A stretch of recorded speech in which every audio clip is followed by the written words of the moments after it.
بسم اللہ الرحمن الرحیم.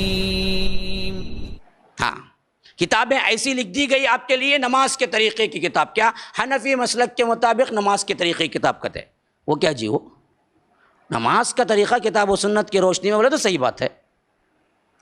حنفی مسلک پر اس کی روشنی میں تو کوئی الگ مسلک اترا کیا؟ کتاب و سنت کے علاوہ بھی کوئی اور اترا کیا؟ ہمارے مسلک میں کیا عورتوں کو مسجد میں آنے کی اجازت نہیں؟ تم کون جی ہوتے؟ بخاری کی حدیث ہے لا تمنعوا اماء اللہ مساجد اللہ. اللہ کی بندیوں کو اللہ کی مسجد سے آنے سے نہ روکو. اللہ کے رسول کا قول ہے اللہ کی بندیوں کو اللہ کی مسجد سے آنے سے نہ روکو. اور یہاں امام بولتا ہے کہ حنفی مسلک میں جائز نہیں ہے. ہاں، حنفی مسلک میں یہ تو جائز نہیں، لیکن حنفی عورتیں پکچر کو جاؤ جا سکتی ہیں، مال کو جاؤ جا سکتی ہیں، کیا فیشن کو جاؤ جا سکتی ہیں، الگ الگ کلب کو جاؤ جا سکتی ہیں. ان کو منع کیا کہتا مسجد کو ایک جاؤ نہ کو، بگڑ کو جائیں گے اچھی بنیں گے. ہاں، کم از کم مرد تو کہیں نہ کہیں کچھ سن لیتا. عورت کو سننے کا ایک ہی موقع ملتا اگر وہ مسجد آتی جمعہ وغیرہ کا سن، وہ بھی نہ سنا اسے. پکا جاہل ان پڑھ بنا کے رکھو، خالی کھانا پکانا کھلانا پلانا، خالی کھانا پکانا کھلانا پلانا، اس میں بنا کے رکھو. ہاں، حنفیت کو ماننے والی کیا ہے؟ کالج کو جا سکتی ہے، ہاں، گمراہی میں پڑھ سکتی ہے، چھوکروں کے ساتھ پھر سکتی ہے. ان سب پہ ان کو کوئی ریمارک نہیں. ہم مسجدیں کھول کے عورتوں کے لیے الگ اہتمام کر کے رکھیں کہ دیکھو بھائی آؤ. یہ کیا جی تمہیں عورتوں والی مسجد کی جاتے سکی؟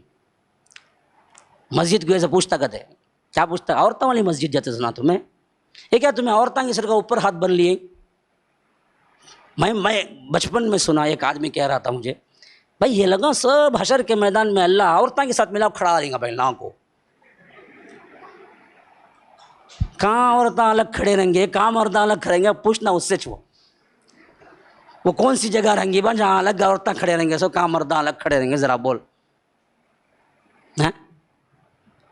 عجیب بات. سوال ہی کہاں پیدا ہوتا کہ اللہ کے رسول نے رجال کے لیے، مردوں کے لیے نیچے، عورتوں کے لیے اوپر بولنے کا سوال ہی کہاں ہے؟ کہاں ہے حدیث میں ایسا لفظ؟ تم نے جو تفریق کیا وہ کہاں سے کیا؟ اللہ کے رسول مرد تھے ہے نا، تو اللہ کے رسول کہاں باندھے ہوں گے تمہارے مطابق؟ ناف کے نیچے. اچھا بھائی چلو مان لیا. اب جو میں اوپر جو بنتے نا عورتوں کو بالکل صحیح بولتے نا، وہ کہاں سے دلیل لیے؟ اب تمہارے کہنے کے مطابق نیچے ہاتھ بننا تو نیچے ہاتھ بن لیا، اللہ کے رسول بھی نیچے ہاتھ بن لیا، چلو بلو بالفرض مان لیا. اب تم ہی کہتے ہو مرد نیچے ہاتھ بنیں گے، عورتیں اوپر ہاتھ بنیں گی. میں پوچھتا ہوں عورتیں اوپر ہاتھ بنیں گی نا، کون بولا ہو؟ وہ کہاں سے لے تم؟ اس کا مطلب یہ ہوا کہ اللہ کے رسول اوپر ہاتھ بھی باندھے تبھی تمہیں بول سکتے ہیں عورتیں بھی اوپر ہاتھ بن سکتے ہیں. کیونکہ عورت کے لیے، مرد کے لیے، سب کے لیے اتباع کون جی؟ ہاں، اللہ کے رسول ہی. تم ہی تفریق کرتے ہو، مرد نیچے عورت اوپر بولے تھے. کون بولے ہے؟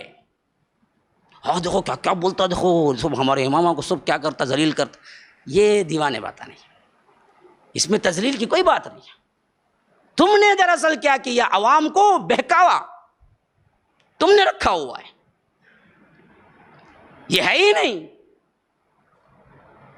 تو 300 ہجری تک کوئی عمل ایسا نہیں ہوتا تھا کہ اس میں یہی ہیں، اس میں یہی ہیں بول کے. جو صحیح ملتا کتاب و سنت سے ملتا عمل کر لیتے. آج بھی سلفیوں کا، اصحاب الحدیث کا، اہل الحدیث کا یہی منہج ہے. ان کا امام ایک ہی ہے، محمد الرسول اللہ صلی اللہ علیہ وسلم. بقیہ سب اماموں کی بات مانتے ہیں، عالموں کی بات مانتے ہیں، اس بات سے مانتے ہیں کہ یہ قرآن و سنت سے دلیل دیتے ہیں. اگر کوئی امام، کوئی عالم قرآن و سنت سے دلیل نہ دے، وہ کتنا بڑا چوٹی کا امام کیوں نہ ہو، اہل الحدیث کہتے ہیں کہ اس میں انہوں نے خطا کی، غلطی کی. یہی بات تو تھی صحابہ میں بھی، یہی عمل تھا. اب بعد میں آنے والے علماء، خاص کر انہی کے بھی اس بات میں سپڑے گئے. اگر ان سے پوچھا گیا، ایک آدمی نیا نیا اسلام قبول کرتا ہے، ابو وہ لا الہ الا اللہ محمد الرسول اللہ بولنا کی نہیں، ساتھ میں ابو حنیفہ کی امامت اور ان کی تقلید بھی بولنا کی نہیں کی. کیا کرنا انہیں مسلمان ہونے کے؟ بولو نا بھائی. اگر یہ واجب ہو گئی تو لا الہ الا اللہ محمد رسول اللہ کے بعد ایک دوسرا جملہ بولنا انہیں، میں امام ابو حنیفہ کا مقلد ہوں بول کے. اب کوئی اسے مانتا ہے کیا؟ کوئی مسلمان ہونا چاہتا ہے تو وہ لا الہ الا اللہ محمد رسول اللہ پہ اکتفا نہیں کرنا، بلکہ ساتھ میں بولنا انہیں ابو حنیفہ کا بھی میں مقلد ہوں، تب بھی مسلمان ہوتا، نہیں تو نہیں مسلمان ہوتا. بول سکتا کون تبھی؟ تو پھر کیسے لائے ہمارے اوپر فقط جو نیا مسلمان ہوتا اسے لا الہ الا اللہ محمد رسول اللہ کہتے، جو پرانے پہلے سے مسلمان ہیں ان کو لا الہ الا اللہ محمد رسول اللہ ابو حنیفہ کی تقلید بھی کہتے. یہ کیا جی ہے؟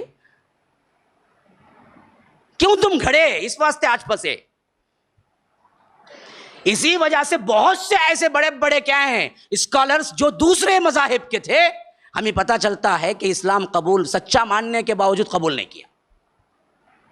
انہوں نے دیکھا کہ اگر میں سچا مان کے آ جاؤں، ہر فرقہ بولے گا میرے اس میں آؤ، میں کہاں جاؤں؟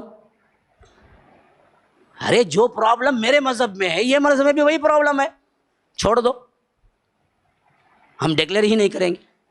بات کہاں تک صحیح ہے معلوم نہیں، لیکن امبیدکر کے بارے میں یہ بات میں نے خود پڑھی ہے کہ وہ دل سے مانتا تھا کہ مذہب اسلام صحیح ہے، اور لوگوں کو بھی بولتا تھا اپنے اپنے شیڈول کاسٹ جو بھی تھے، اگر کوئی مذہب تم چاہتے ہو تو اسلام کو پیروی کرو، اور کھل کے ڈکلیئر کرنا بھی چاہتا، لیکن ڈرتا یہ تھا کہ ڈکلیئر کرنے کے بعد حنفی بنے یا شافی بنے یا حنبلی بنے یا مالکی بنے، اس واسطے ڈکلیئر ہی نہیں کیا. یہ فرق دراصل اسلام کو روکنے کا سبب بن گئے. اتنی بڑی بڑی کیا ہے مصیبتیں آئی، پھر بھی ہمارے علماء ٹس سے مس نہیں ہوئے. آج بھی وہی چیز کیا کرتے ہیں ہمارے اوپر ڈالتے ہیں.